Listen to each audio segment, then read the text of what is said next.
Nadia dulu pernah kereta Nadia rosak tau sebab masuk air banjir. Tak pernah sebab rumah Nadia rumah flat kan. So tak tahulah banjir tu keadaan dia macam mana.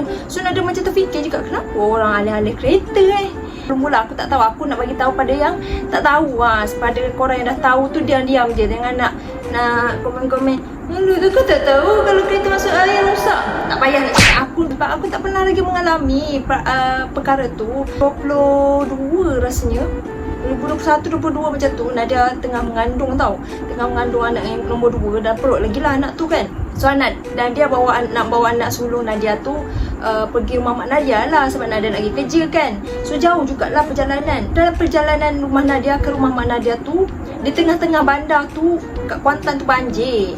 So Nadia ingat lepas lah sebab kereta depan Nadia tu lepas. So Nadia pun zup, tiba-tiba tekan minyak, mati dah. Kereta mati. So rupanya Nadia redah air yang dah paras lutut korang.